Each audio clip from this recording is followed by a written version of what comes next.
परंतु जिस प्रकार से सीबीआई की जांच हुई और महाराष्ट्र सरकार का, खासतौर पे शिवसेना के उद्धव ठाकरे का और गृह मंत्री महाराष्ट्र सरकार ने जिस प्रकार से इसको घुमाने का प्रयास किया, तो हम लोगों को लगता है कि कहीं ना कहीं इसके अंदर जो राजनीतिक इंटरफेरेंस हुआ है ये नहीं होना चाहिए था। सीबीआई की जांच प्रॉपर हो रही है और अभी सीबीआई की जांच खत्म नहीं हुई है। सेना डे 1 से यानी कि 14 जून से इस बात को आवाज़ उठा रही है। हम लोगों ने मुंबई के अंदर ही नहीं, पूरे देश के अंदर करीब 17 राज्यों में हमने विरोध प्रदर्शन किया महाराष्ट्र सरकार का, मुंबई पुलिस का।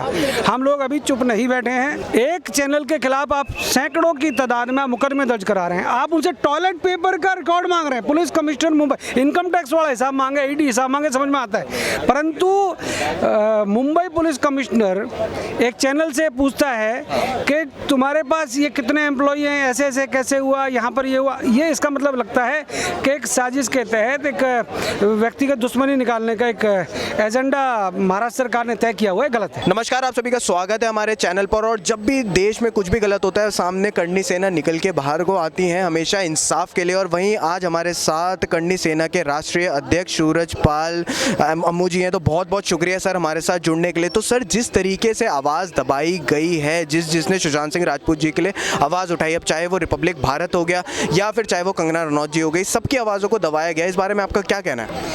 एक ऐसा कलाकार जिसका विश्व में नाम था, एक ऐसा कलाकार जो बॉलीवुड की शान था, एक ऐसा कलाकार जो बिहार का लाल नहीं पूरे देश का लाल था, उस बिहार के और देश के लाल की हत्या जिन लोगों ने कर दी, उनको जेल की सलाखों के पीछे करनी सेना 14 जून से मांग कर रही है। डिप्रेशन में वो व्यक्ति आता है उसके पास पैसे की कमी हो, किसी चीज़ की समस्या हो, या कोई उसके नाम की या फेम की कोई कमी हो। सुशांत सिंह राजपूत हर प्रकार से, हर चीज़ों से संपन्न था और उसको वो सुसाइड करेगा, ये बात पूरे देश में किसी को हजम नहीं होती। तो निश्चित तौर पर मुझे ऐसा लगता है कि महाराष्ट्र सरकार ने और ख़ासतौर पर मुंबई पुलिस ने कहीं ना कहीं इस हत्या को आत्महत्या बनाने का काम किया। और करनी सेना पहले दिन से कह रही है कि ये हत्या है, आत्महत्या नहीं है। महाराष्ट्र के गृह मंत्री और मुंबई पुलिस कमिश्नर का ना जाने क्या पर्सनल इंटरेस्ट है। मैं एक आरोप लगा रहा हूँ उनके ऊपर, ना जाने उनका पर्सनल इंटरेस्ट क्या है। चैनलों का पता नहीं व्यक्तिगत इंटरेस्ट क्या है, क्योंकि एक चैनल अगर पक्ष में दिखाता है तो 3 चैनल विपक्ष में दिखाते हैं। मुझे ऐसा लगता है इस मुद्दे को कहीं ना कहीं टीआरपी के फेर में फंसाया गया है। हमारा बालक गया है, हरियाणा का एक उस बच्चे से रिश्ता था, वो सुशांत सिंह राजपूत जो आज हमारे बीच में नहीं है। हम उसकी जो हत्या हुई है उसकी जांच की हमने मांग की, सीबीआई की जांच मान ली। परंतु जिस प्रकार से सीबीआई की जांच हुई और महाराष्ट्र सरकार का, खासतौर पे शिवसेना के उद्धव ठाकरे का और गृह मंत्री महाराष्ट्र सरकार ने जिस प्रकार से इसको घुमाने का प्रयास किया, तो हम लोगों को लगता है कि कहीं ना कहीं इसके अंदर जो राजनीतिक इंटरफेरेंस हुआ है ये नहीं होना चाहिए था। सीबीआई की जांच प्रॉपर हो रही है और अभी सीबीआई की जांच खत्म नहीं हुई है। सीबीआई की जांच खत्म नहीं हुई है। सीबीआई की जांच में कुछ ना कुछ अच्छा निकलने वाला है।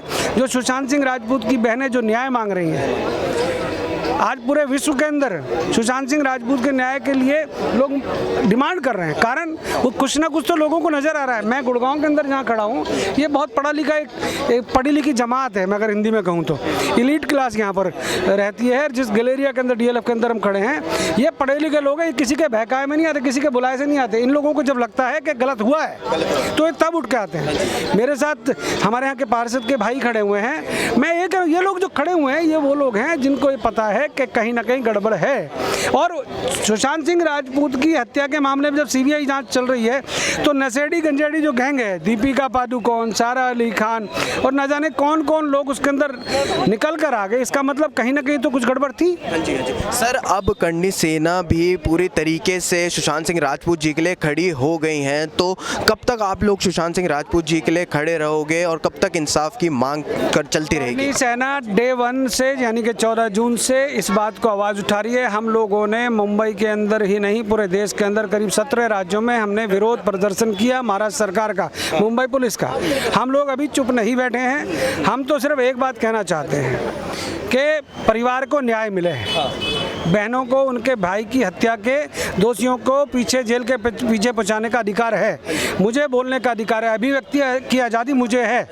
यहाँ मामला जेएनयू का ये टुकड़े टुकड़े गैंग वाला नहीं है, ये तो सिंपल सी बात है, एक बालक की हत्या हुई है। उस हत्या के दोषियों को सजा मिले, और वो अगर नहीं देंगे तो हम सड़कों पर आएंगे।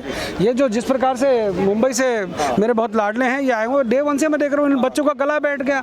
इन लोगों ने पूरे देश के अंदर इनको जो समर्थन मिल रहा है, मैं कई मामलों में इनके साथ रहा हूँ, मैं जंतर मंतर में भी इनके साथ बैठा हूँ।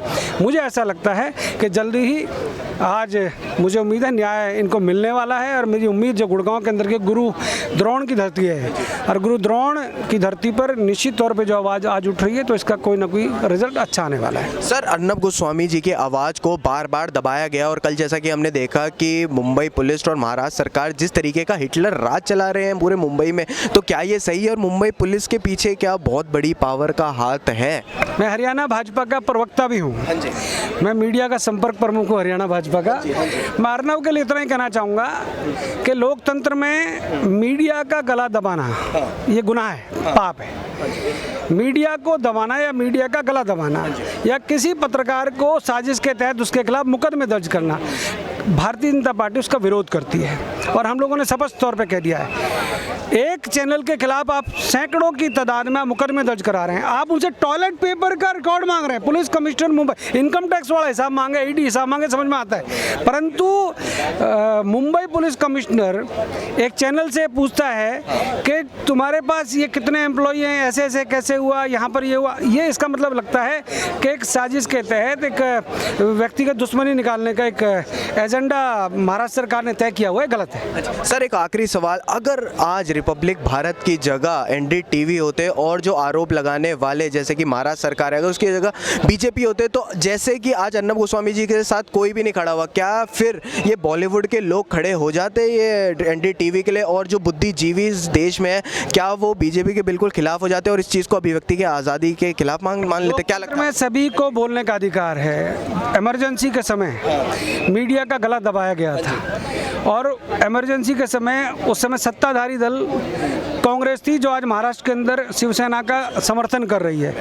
तो निश्चित तौर पे इमरजेंसी के अंदर जब इन्होंने लोकतंत्र में मीडिया का गला दबाया गया, अगर अभी भी इस प्रकार का गला दबाया जाएगा तो निश्चित तौर पे जनता है, ये जनता जवाब देना जानती है, जनता ऊपर पहुंचाती है तो नीचे लिटाना भी जानती है। तो मैं समझता हूँ जनता से टक्कर नहीं लेनी चाहिए। ये जो लाखों लोग, हज़ारों लोग सड़कों पर आकर जो जन समर्थन के लिए सड़कों पर बैठे हैं, रात को बहनें, बेटियाँ, बच्चे, नौजवान खड़े हैं, ये क्यों खड़े हैं? कुछ ना कुछ तो इनको लग रहा है ना। यहाँ इनका कोई पर्सनल एजेंडा नहीं है, मेरा कोई पर्सनल एजेंडा नहीं है। मैं तो सिर्फ ये चाहता हूँ उसकी जो हत्या हुई है उस परिवार को न्याय मिले। मैं बिहार भी होके आया हूँ, उनके परिवार से मिलकर आया हूँ। मैं गुड़गांव में उनकी बहन रहती है, उस परिवार से भी मेरा एक वो है कि भाई वो हिम्मत ना हारें, पूरा देश उनके साथ है। बहुत बहुत शुक्रिया सर हमारे साथ जुड़ने के लिए।